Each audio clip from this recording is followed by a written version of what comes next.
Here that you are currently an administrative assistant with the Snickerfritz Cultural Workshop for the Arts Incorporated. Correct. Correct. And how long have you been working here? Approximately 6 months. Okay, okay.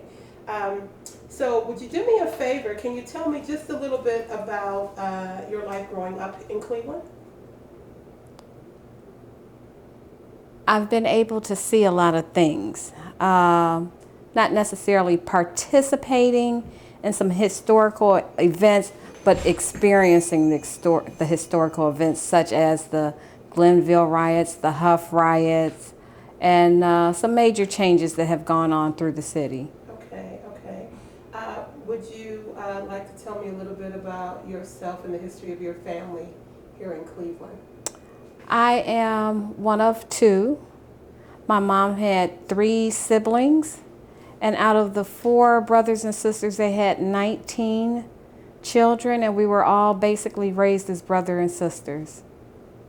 So you were raised along with your Cousins, my first cousins? cousins, yes. Wow, so 19 of you. Yes. Now, did you live in East Cleveland proper or where else in the city of Cleveland?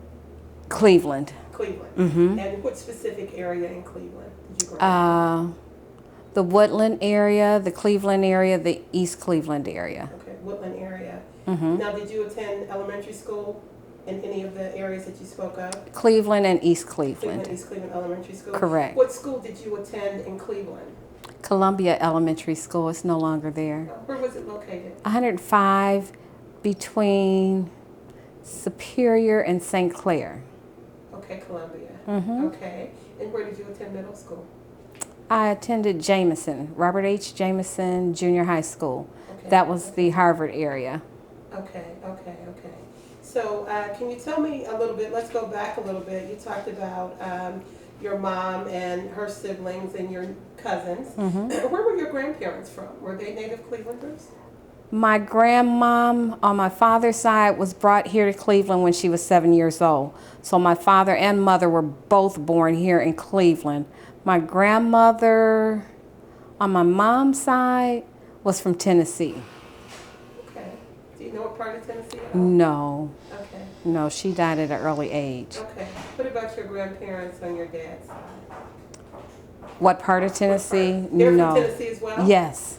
Yes. So both sets of grandparents are from Tennessee? Yes. That's very interesting. Mm-hmm. Okay. How old were you, if I'm not being personal, when your grandparents passed away?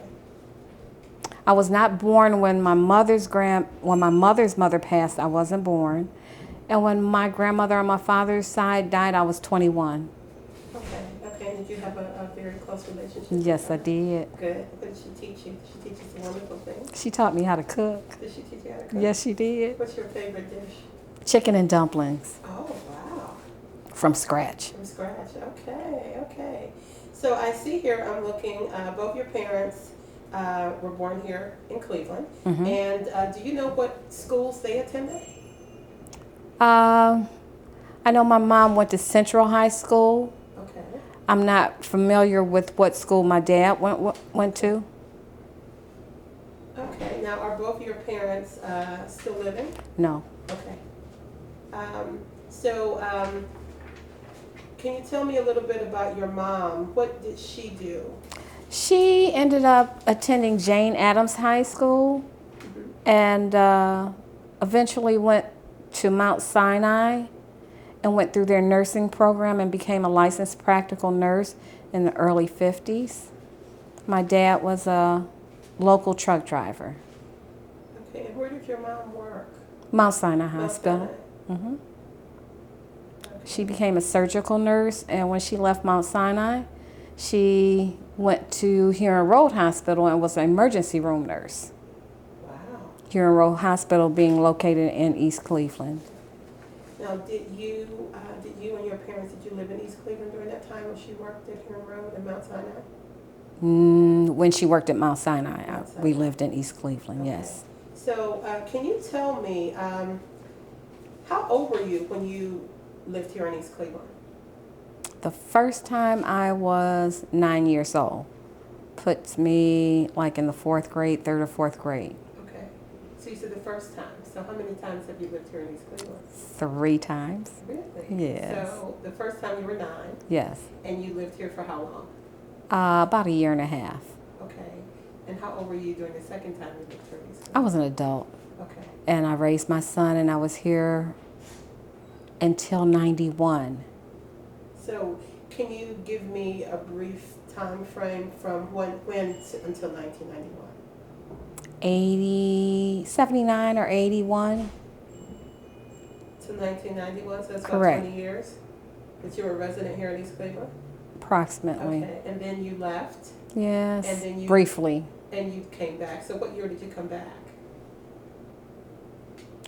That would have been maybe 15 years ago. Okay. So you spent a great deal of time here in the city of East Cleveland. Yes. Okay.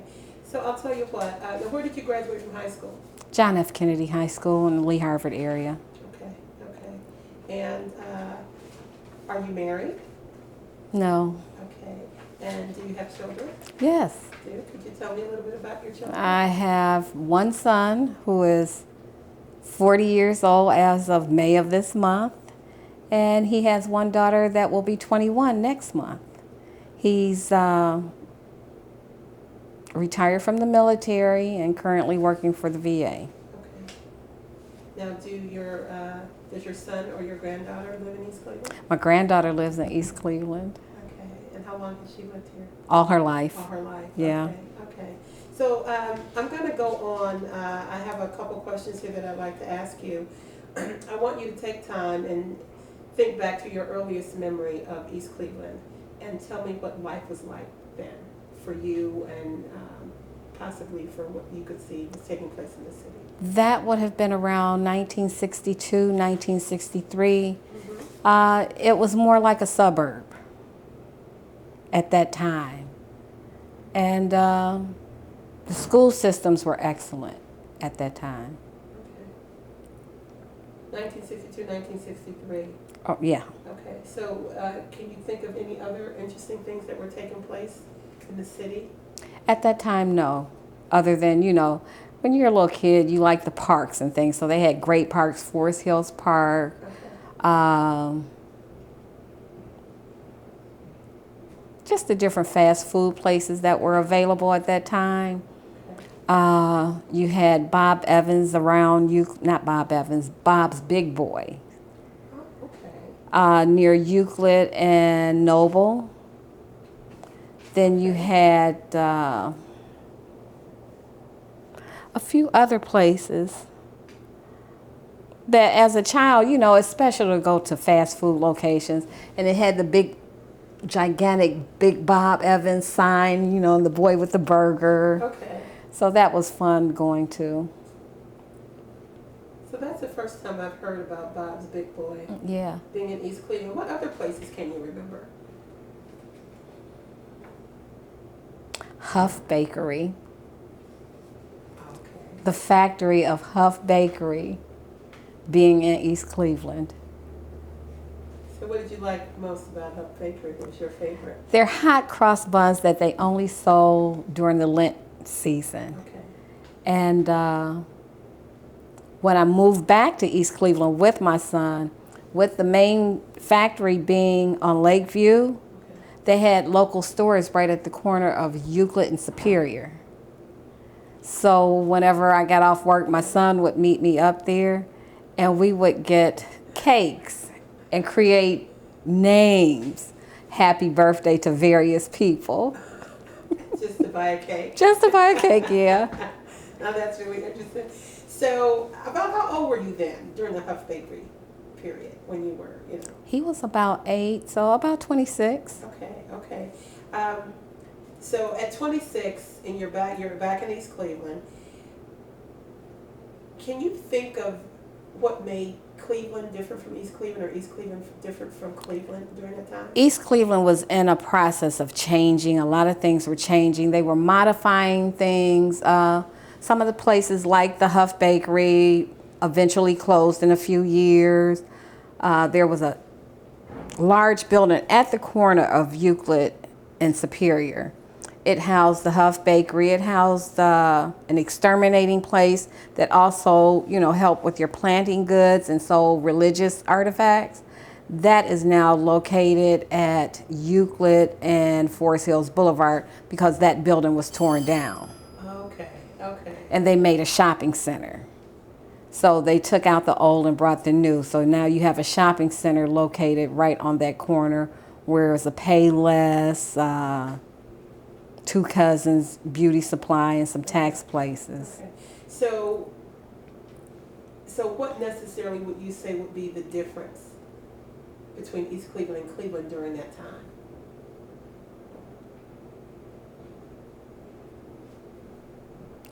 I can't think of any major differences because they were both struggling at the same time. Okay. And what year approximately would this have been? I would say late 80s, late 80s, mid to late 80s. Okay, okay. So I'll tell you what, can you tell me why your parents moved to East Cleveland initially? The education, the school system. The educational school system in East Cleveland? Yes. And that's what they wanted for you? Yes. Okay. And approximately how long did you attend school in the About a year and a half. For a year and a half. And that's the entire time you attended school in the East Cleveland school system? Yes. Okay. And that was during? Early to mid 60s. Okay. And elementary school? Yes. Okay.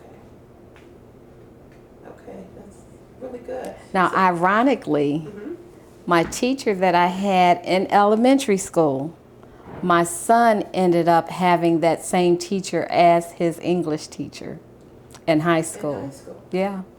Her name was Mrs. Blaha. Wow. That's really interesting. Did she remember you? No. Okay. No. Okay. So tell me, since you've come into the city of East Cleveland 3 different times, can you tell me some of your fondest memories, across the board? Some of the things that... I would say Hough Bakery. Hough Bakery? Yes. And coming off the bus, coming off the rapid, various days, depending on the way the weather was, you can smell what they were baking. Okay. So when, a long day at work and you come home, you smell cake, you smell muffins. It was a peaceful walk home from the rapid. So exactly where did you live? I lived on 125th and Superior. Okay. Now this is as you were an adult? Yes. Okay. And where did you live as a child? 129th and Eddy Road. Okay. So that's sort of more north of where you were initially? Yeah, Okay. kind of. Okay. I would say more east. More east. So, and where do you live now in the city of East Cleveland? Euclid and Noble. Okay. Sounds really good. So, your fondest memory, you said, has been of the bakery. Yes. And is that the only really great memory that you have about East Cleveland? Well, at that time, as an adult and raising my son, on that particular street, there was community-oriented situation. Okay. Neighbors had children. All the children were together. They stayed together throughout school, and we bonded, and we have lifelong friendships. The majority of the people that we met during that time, we're still friends and still in communication. Okay. So the ability to have friends that you've been with for over 20 years, that was a fond memory. Okay. And these are people that perhaps you went to school with as well? No, these were other East Cleveland residents. Okay. And that you've kept in contact with? To this day. To this day. Yes. That's really wonderful. So, in what ways has the city changed over time? I mean, you've come through East Cleveland as a child, as a young adult, and later in life, and I'm sure you've seen a lot of things progressively change, not just in the city of East Cleveland, but across the country. Mm-hmm. But from your perspective, what ways has the city changed over time? It has gotten seasoned. Okay, You when know, you say season, It's older. okay. It's older, just like a lot of us that have been in the city. Um, it's just the seasons area. A lot of changes. East Cleveland has received a bad rap on many things, but there are a lot of nice points in East Cleveland. You have a lot of historical locations in East Cleveland. You have Lakeview Cemetery that houses former presidents. I don't want to say house because it's a cemetery, but you have Elliott Ness. You have the Rockefellers. You have the Carnegies, the Van Dorns, you know, and East Cleveland at one time used to be the summer home of the Rockefellers. So to compare what it was to what it is, there's just been changes, and everything goes through a season and its change. So what types of things do you think contributed to the change? The economy. The economy. Okay. The economy alone, or do you think there were some other things that may have served to encourage? I think the economy is the trigger. Okay, and in what way? I mean, when you say economy, that's kind of broad across the spectrum. Is there any way that maybe you can? The lack of finances for some, layoffs and closings of companies. East Cleveland around its perimeter had like factories and whatnot, and due to the economy, some of them had to close, which those that lived close to it suffered because of what you would get from the factories where they would eat at local places and things like that. Once they closed, then those businesses had to close. Okay, so would you say that white flight played a great part in the things that were taking place in East Cleveland? I don't think that would be part of it. Okay. Because you still have, you know, a lot here that have stayed. During all of the transition is what you're saying. So what about drugs? Do you think drugs may have played a part? I think that's played a part nationwide. Okay. Nationwide. So you can't just pinpoint it to East Cleveland, specific. Cleveland, Ohio, nationwide. Okay, I understand that. So based on all of the things that have taken place in the city while you were here, while you were away, the things that have brought you back to the city, how has race or racism impacted you personally? It has not. Okay, and when you say it has not, do you mean specifically for the city of East Cleveland or just overall generally? It never has impacted me. That racism hasn't? Right. Okay. Do you think racism has impacted the city of East Cleveland to any extent? I think it would impact any city, not just East Cleveland. Okay. So you don't think race or racism has impacted the city? No more than it has any place else Correct. in the country is what you're saying. Mm-hmm. So what about inequality? Do you think that's impacted you on a personal level to any extent? No. Not at all? I can't say it's inequality. Okay. I would not use that term. That term? Right. Would you share with me a term that you would use? As to how the economy has affected me, I would say the lack of jobs. Okay, so racism and inequality you don't think has played a role on any level to any of the things that have impacted the city? Not directly to me. Right. But what about the city? What about directly to the city? I think it, again, that would be on a national, state level, all levels. Okay. Well, I'll tell you what, can you tell me maybe just an instance or a recollection you might have of when the community came together to fight for something they believed in here in the city of East Cleveland?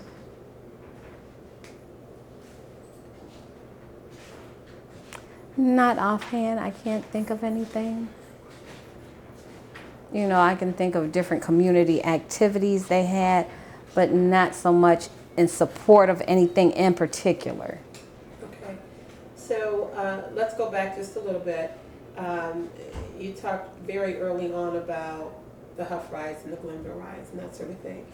Were you living in East Cleveland during that time? Or in No, Cleveland proper? no, I was living in Cleveland proper. Okay, so I was actually living off 105 in the Glenville area during the Glenville riots as an elementary school student, and we had to walk to and from school with the tanks driving up and down the street, and the soldiers with their guns. You know, you walk right by a soldier and say, "Hey," you know. That was different. that was different. That was different, and you know, after a few days, it became the norm. But you know, when you get home from school and your parents or grandparents have the news on, you see a lot of these, you know, businesses that you walk by going to school is burned up. Then the next morning you see it burn up. You get the smell of what was going on. It was traumatic sometimes going to school. But we all stuck together as a community back then. So if it's 20 coming from school, as we get to each block, everybody separates. But we did stick together as children. That's what we were instructed to do. And what were you told about the riots when you were growing up? Do you remember anything that was said specifically about what We weren't, as children, we weren't really told, or nothing was explained other than this is what you do to get to school, this is what you do to get home. If this happens, this is whose house you stop by. Not so much as what the reason of the riots were. Okay. And that was for the Glenville riots. The Hough riots, I just happened to be over my aunt's house, and her husband was having a fish fry. And she was councilwoman of that area. And when the Hough riots started, she went out, and my mother and my aunt was like, well, that's our aunt, so they went out with her. Okay. That was interesting, listening to the gunfire and the screams, and you know, I was on my way to junior high school. Okay. And that was scary. That's when I turned my life over to the Lord. Okay. That night. So can you tell me, you said your aunt was a council person. Great aunt, yes. Your great aunt was a council person. Who was your great aunt, if you don't mind? Carrie Kane. Okay.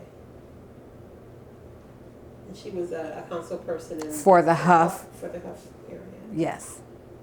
Okay. What about the institutions that surround East Cleveland? Do you think, to any extent, they have had an impact on the city around the perimeter of East Cleveland? The institutions like GE has had an impact because their tax base helps support East Cleveland. The loss of Huron Road Hospital has definitely affected East Cleveland. And I'm trying to think of what else would be around the perimeter. You still have RTA in the city of East Cleveland.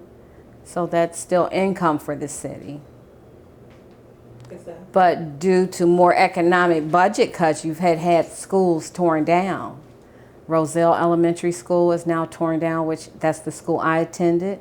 Okay. That's the school my son attended, and that's the school my granddaughter attended. Okay. Gracious. So, what about other institutions? I mean, there's Cleveland Heights on one side of East Cleveland. You have Euclid a little further up the road. You have institutions like the university. You have University Circle Incorporated, the art museums. What about institutions of that nature? How they've affected the city of East Cleveland? Impacted the city, yeah. That I don't know. I really couldn't say how they have impacted. I don't know how they would have impacted East Cleveland.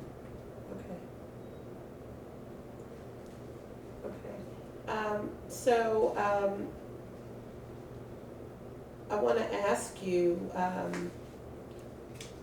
what would you be prepared to do to make East Cleveland a better place to live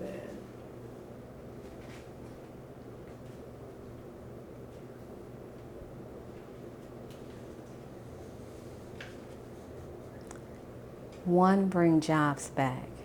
Okay.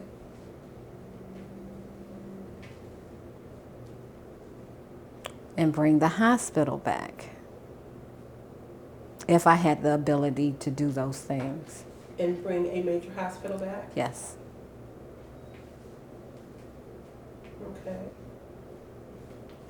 That's all you'd like to see take place? To start, yes. Because if you bring the hospital back, you're bringing construction work back, you're bringing staff back, you're bringing medical institution back, and possibly an increase in the Cleveland police force, because then you're bringing taxes back with the construction and the work. That would be a start. That would be a start. So what is your vision for a future East Cleveland? If you could pencil it out or say... To eliminate any threat of East Cleveland being taken over by another city. Okay.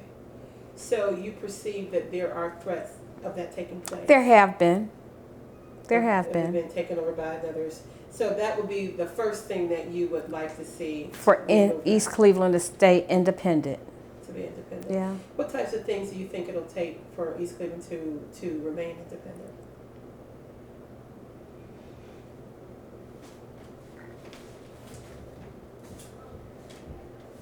Federal funding right now, because there's no other avenue for income. Okay.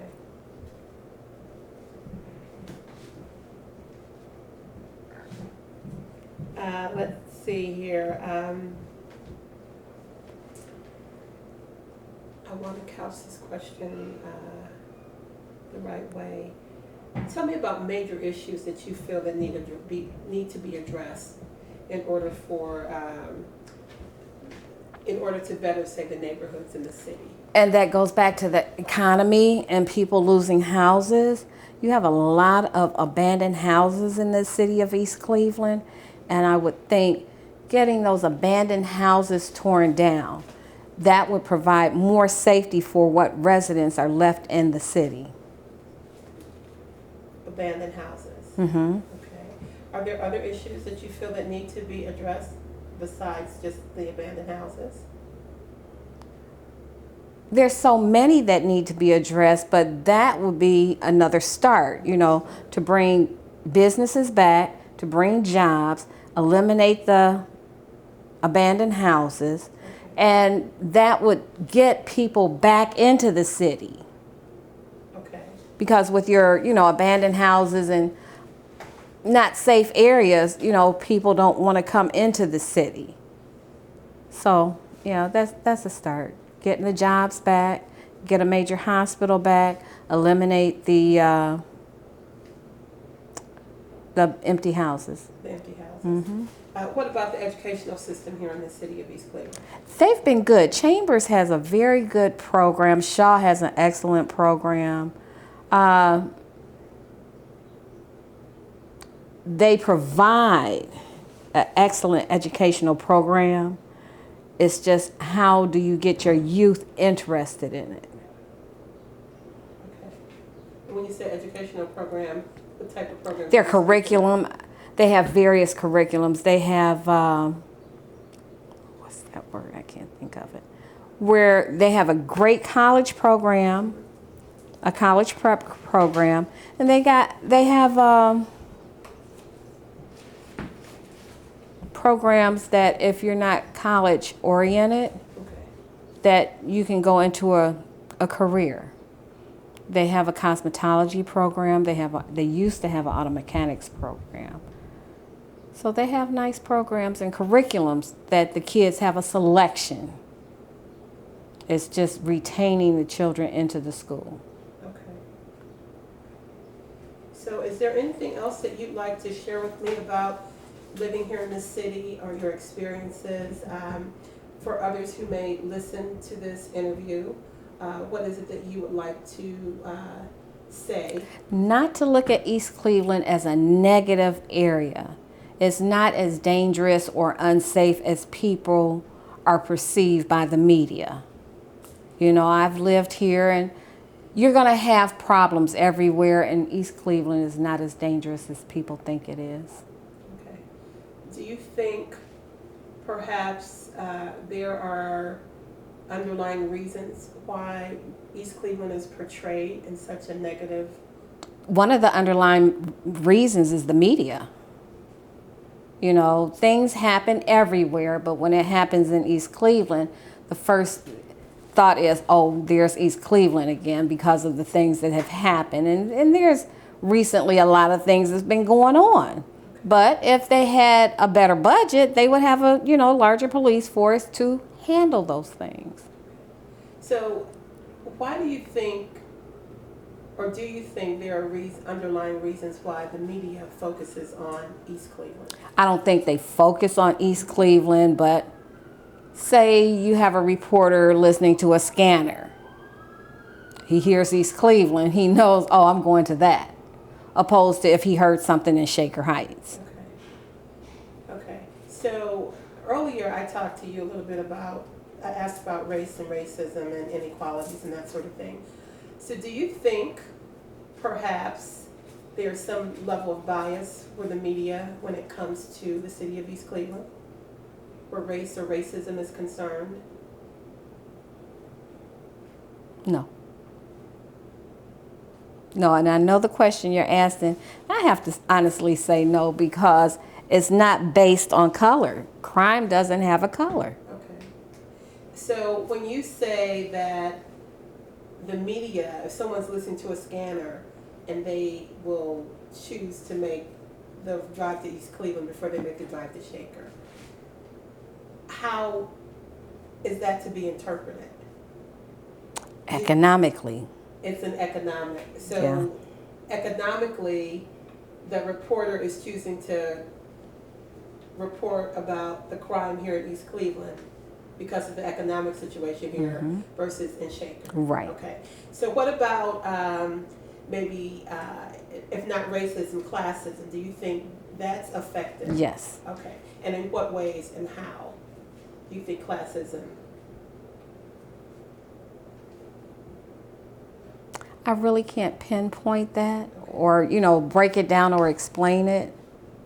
But that's the best way to say it, classism. It's classism. Yeah. Okay. There's no more to add or take from that. Okay. So overall, is there anything that you'd like, if you had to leave one really nice thing to say about East Cleveland, one nice thought for those that are looking to East Cleveland for the future? To appreciate the hidden gems. Lakeview Cemetery, Snicker Fritz, Forest Hill Park. There, if you look, you will find hidden gems, hidden jewels in the city. Okay. Now, is there anything else that you'd like to say before we end our interview here? Not at this time. Not at this time. Well, I thank you very much for sharing your time. Thank you. And your energy with us on behalf of the Social Justice Institute. Thank you. You're welcome. Oh, you dropped a card. So, I'd like to return to your childhood. Can you give me a picture of what it looked like where you grew up in Cleveland? In Cleveland?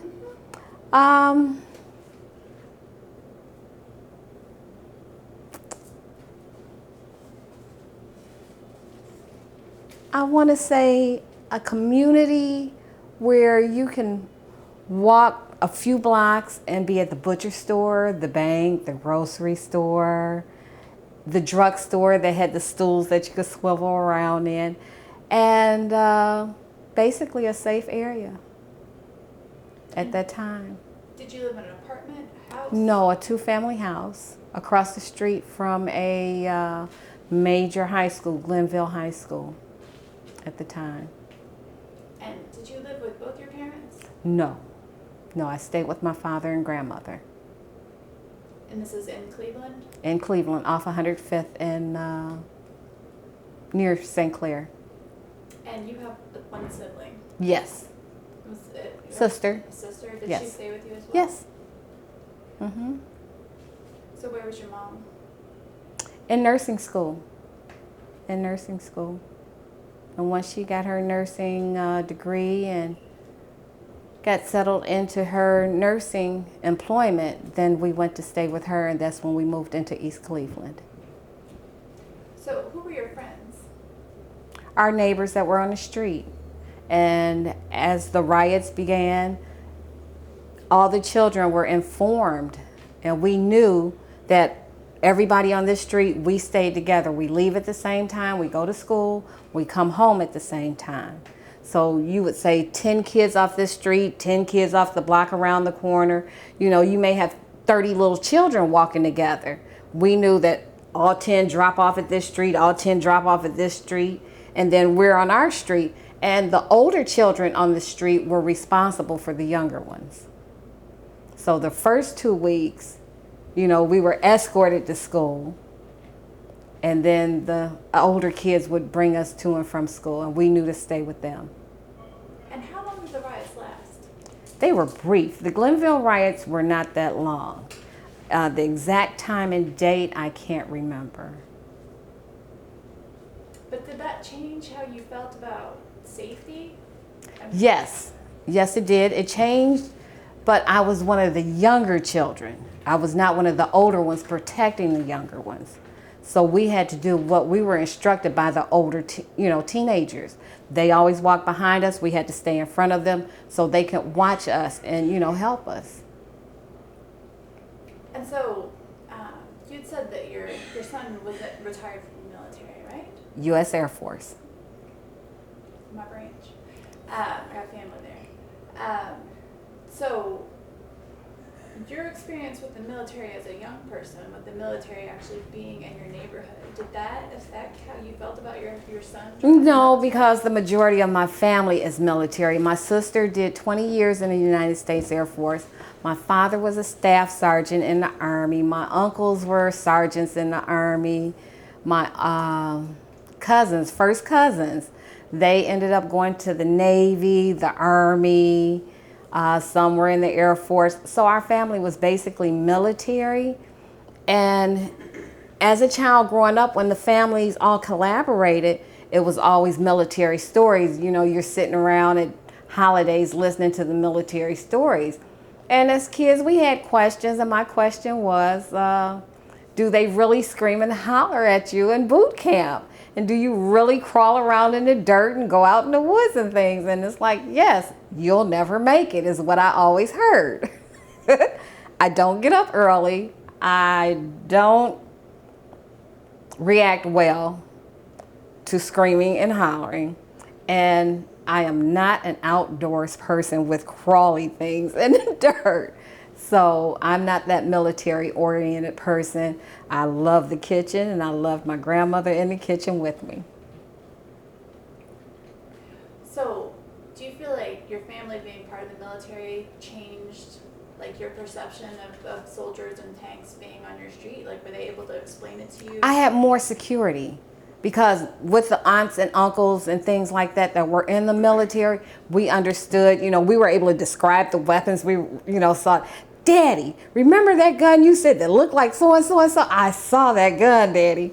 And he was like, okay, so we're going to work on you all getting to and from school a different time or a different route. Because he understood what the weapons were. And as children, we didn't know, some of those were assault weapons or armor-piercing weapons of that nature, which they didn't really have bulletproof vests to, counteract some of those guns that they had.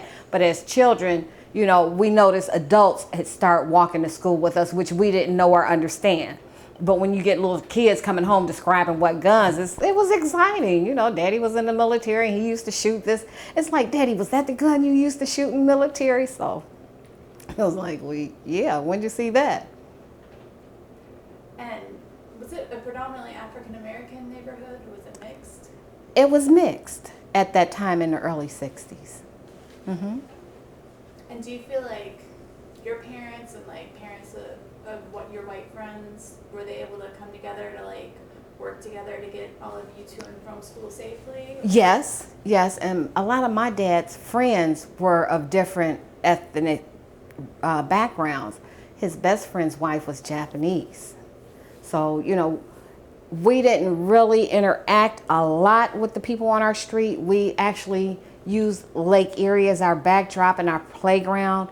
And during those years, you had every ethnic group down at Lake Erie. That was basically our playground.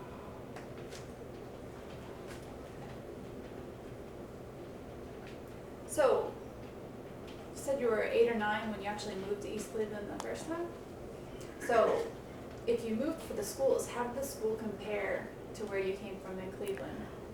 The East Cleveland schools were a little harder. They were a little harder, a little more difficult. And we ended up going back to my grandmother and my father, back to Columbia. But what we had learned in East Cleveland, they were slightly ahead of the Cleveland schools, which we were able to excel when we went back to the Cleveland school. And at that time, East Cleveland was still a mixed neighborhood. Yes, yes. So, you said your mom worked at Huron Hospital? Yes. How long did she work there? At least 5 years, if not longer, because I know I was pregnant with my son at the time, and she was the emergency room nurse. Yeah, at least 5 years. That'd be the late 70s? Early 70s. Okay. Yeah, early 70s. Late 60s to early 70s. Do you have any stories about that? Oh, yes. She had stories about when she was in nursing school, when she started as a surgical nurse at Mount Sinai. And we're little kids having dinner while she talks to her sister and discusses her first amputation while we're having dinner. Didn't sit well with my stomach. And just the different things that would happen in a surgical room, and the sterilization, the handing off of this surgical equipment to the doctor, and then some of the strange events such as a full moon at an emergency room. They never liked working during the full moon because whatever happens, it was just a lot of chaos that would come in. Did she ever talk to you about how it was to be a working mother?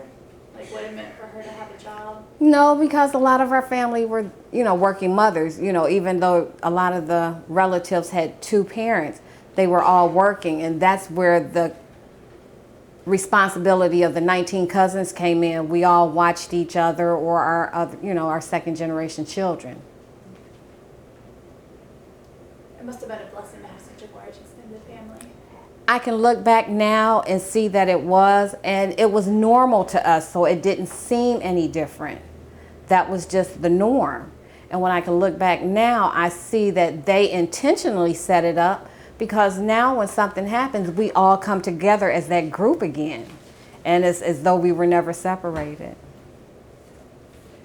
So, you said a little bit, is during the Glenville riots that you turned your life over to the Lord? Hough riots. The Hough riots. Hough riots. That was in about 65 or 66. Can you talk about that experience? Well, as my great aunt, my mother and my aunt went out, and my great aunt, being the councilwoman, she was going out to try to help, calm things down. But, I'm about 12 now, and we hear gunfire, and we've already experienced the Glenville riots, so we know how dangerous it is. And it was just excitable. Our great aunt's husband had all the kids get under the bed, because the gunfire was going by the houses, and we hear windows breaking, people screaming, I've been shot. That was traumatic. And that night, as my cousin and my sister and I were under the bed, it's like, if we live through this, I'm going to get baptized. I'm going to have the Lord save me. And you could just hear the gunfire, the people running, screaming. That was awful. And what my grandmother had instilled in us is to always look to the Lord. And that was my answer for salvation. Did you feel really nervous after that? Like at 12 years old, like when you hear loud noises, we talk a lot about post-traumatic stress disorder now. Like, do you feel like you had any kind of reaction? I had to have, because we were scared. We were under the bed crying because we heard the screams of the people, and you could hear the footsteps of the people running, and you can hear the glass breaking. And if diagnosed maybe a year later back then, as we can be diagnosed now, I'm sure we all suffered some type of post-traumatic stress disorder and not been aware of it. And so, do you see any linkages between the Hough riots and the Glenville riots and race?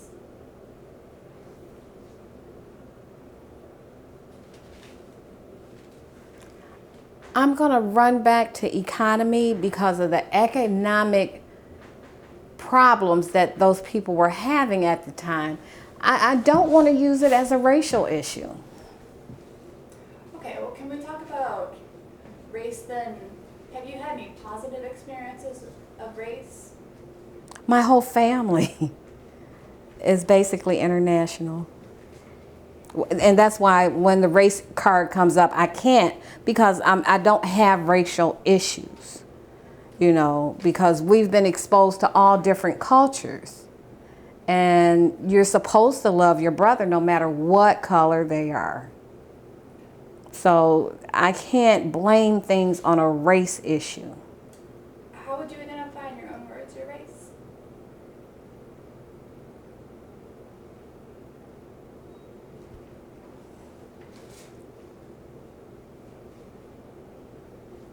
A loving mother, a fluffy grandmother, a spoiled daughter, and that's the best I can do. So I think somebody looking from the outside would perceive you probably as African American. Have you ever experienced the Black Pride movement, the sense of unity with other people that look like you look? No, I haven't experienced that, but I have experienced some negative racial issues that I wasn't aware of because I wasn't exposed to it. So my first exposure to racism was very dangerous and traumatic. And it was a trip from Pensacola, Florida, back up to Ohio, and I was 19 years old, and I had my 9-month-old son, which is fair-skinned, and an individual was on the bus, and it was an older white guy. He was clearly drunk and came over to me and began to lick my face while I held my 9-month-old baby and said, "I see you like our kind." And I'm looking at the bus driver. I'm already sitting at the back of the bus because the bus driver asked me. I'm like, no, I can't do that. He said, "Ma'am, clearly you're from up north. Could you please?" I did. And the gentleman came over and licked my face and looked at my baby, who was 9 months old, and said, "Clearly, I see you like our kind." And that was my first experience with racism. And 2 elderly black ladies were on the back of the bus with pocket knives and said some things to him that he understood, and he got off the bus.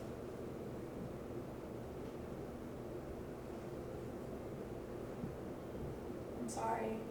It's not your fault. In that moment, did you feel some solidarity with those women that would defend you? Not so much solidarity as to my grandmother's prayers were always answered to protect me when she was not around. And do you feel like that was some sexism too? Yes. Yes. Mm-hmm. Have you experienced sexism in other ways?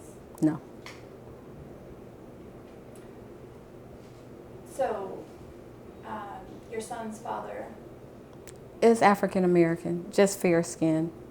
Oh, I was actually going to ask if you guys were together when he was born. Were you married at the time? No. Okay. No, it was a teen pregnancy. Did you ever encounter any different treatment because you were a teenager when you got pregnant? Yes, at the hospital. It was a Catholic hospital. And I was 18, giving birth. And the nuns were Mrs. Danner, and it's like, okay. And after I had my spinal, she said, Mrs. Danner, it's like, I'm not married, it's Miss Danner. And the whole attitude changed with the nuns. I'm like, should I shut up?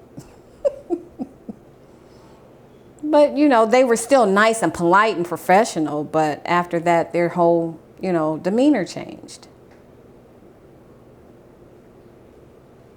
How was it to raise a child at that age?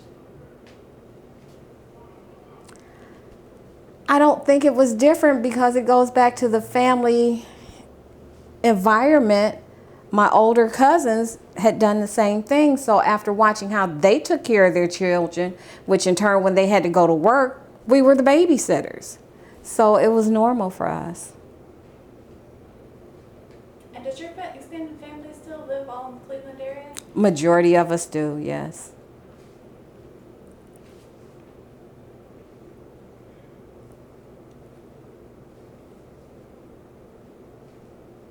So I want to talk a little bit about how surrounding institutions impacted East Cleveland. I mean, Cleveland Clinic was directly involved in Huron Road Hospital closing. Mm-hmm. Do you feel like the clinic has impacted East Cleveland? Like, do you feel like it wasn't just some sort of magical, oh, the clinic closed, but it was somebody somewhere sitting there saying, we're going to close this clinic, we're going to close this hospital, and not these other ones? That I can't say because I don't know what the dynamics were or their reasonings for closing Huron Road Hospital, which was a trauma center. You know, so it would be based on whatever they saw geographically, economically, or whatever they saw was best for their program, because your closest trauma center now is on the west side or Psalm Center Road, which is quite a distance from here. So as far as their reasoning and their logic behind it, only they know.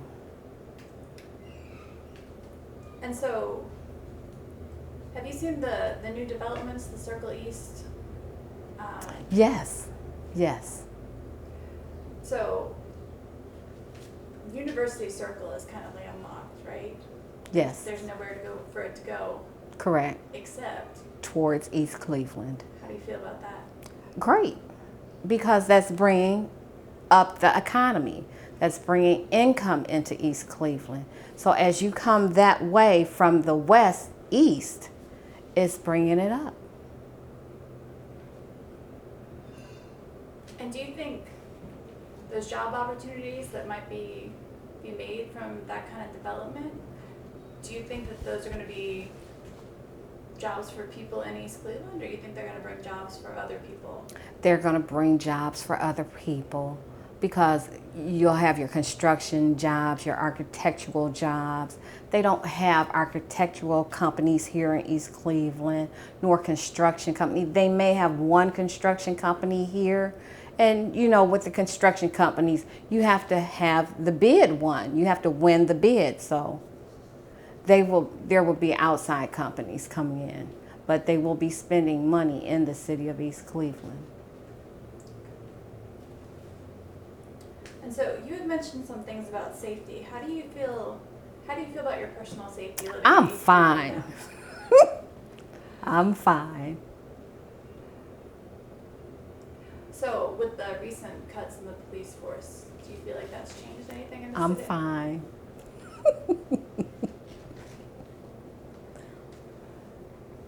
I can't elaborate. You know, I know, one, God is always with me. He has protected me through numerous occasions, and I've lived here. You recognize when you put yourself in a, dangerous situation. So I just don't place myself in those dangerous situations. You know, anywhere you go, there can be something that's going to happen.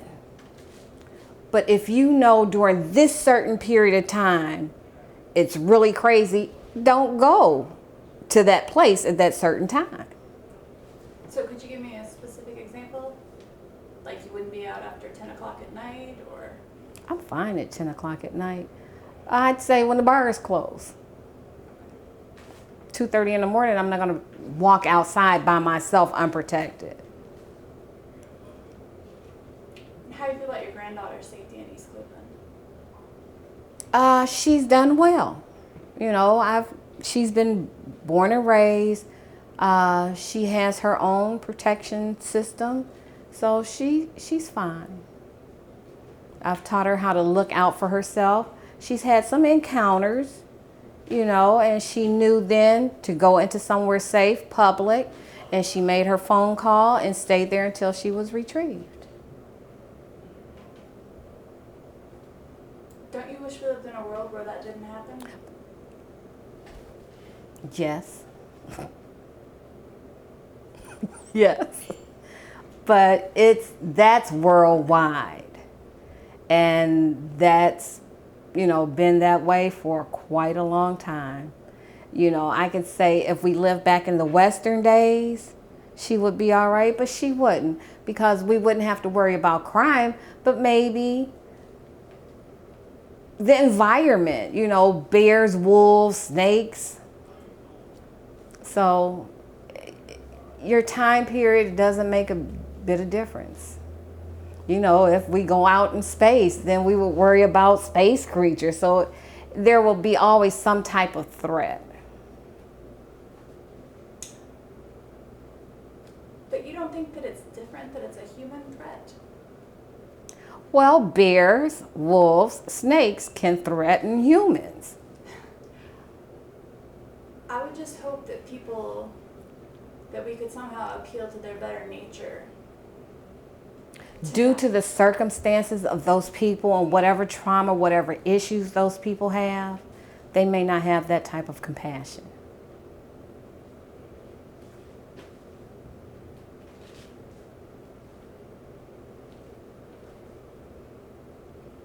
So where do you go to church? Our church is a very small church. It was Antioch Christian Christian Fellowship. It was located next to Angela Mia's Pizza, but they're now closed. You know, we had a very small congregation. So do you have a church currently? Not at this time. I'm looking for a church home. Mm-hmm. How long were you a member of Antioch? Over 10 years. So what would you look for in a new church? I would look for a teaching church where you're being spiritually taught from the Bible and not so much given hope of prosperity and greatness and things like that. I would look for more or less a grassroots or old-time style type church, which you don't have too many of those. It would not be a non-denominational. It would not be a mega church or anything like that, but a church focused on the Bible. And what role did church play for you growing up? It was mandatory. There was no option.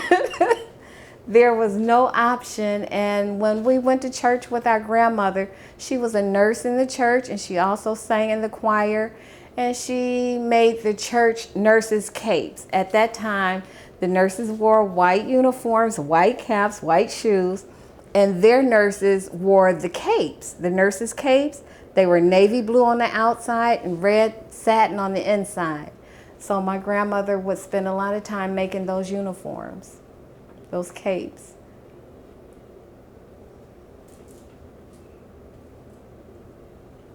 So, how old were you when Martin Luther King Jr. was assassinated? I don't know the exact age. I may have been in late elementary school, early junior high school.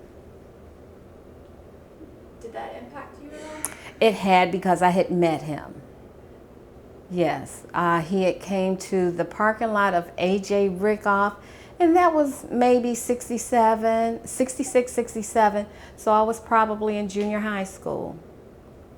And to listen to his speech, to see him up on the podium speaking, and then they announced that he had got murdered, you know, that was like a celebrity for us. So that was a sad thing. What about John F. Kennedy? Do you remember where you were when he was assassinated? Yes. I was in school as well. And that was sad because you grew up with the Kennedys. John was the United States son. He was everybody's son, even if you were a little kid, you know, and Caroline. So that was quite hurtful.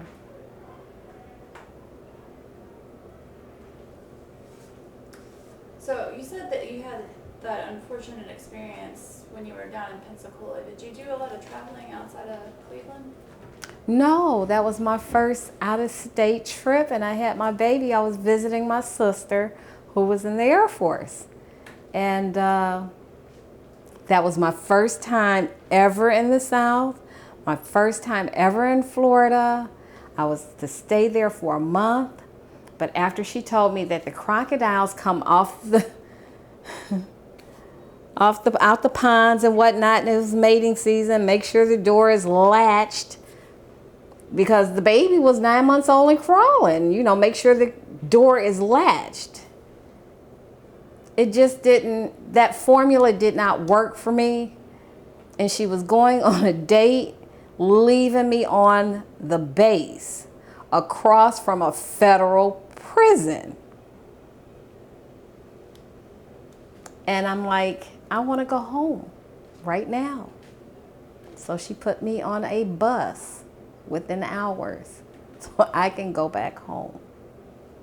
That was after my third day of being in Pensacola, Florida. It was that I'm across from a prison, I'm on a military base, I'm in swampland, there's creatures that will absorb and devour my child. I had to go.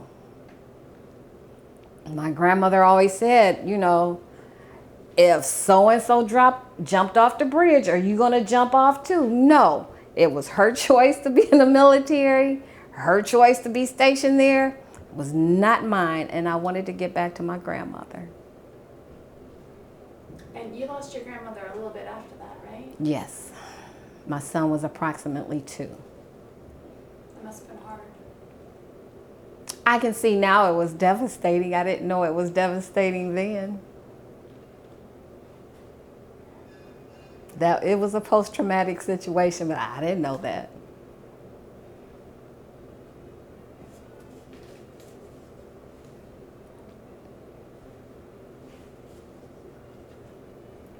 So I enjoy that you have so many positive things to say about East Cleveland. Oh, thank you.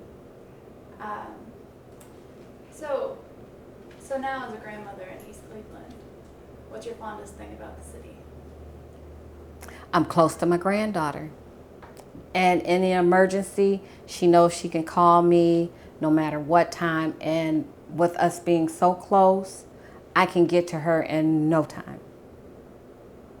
That's the positive of her living in East Cleveland and me living in East Cleveland.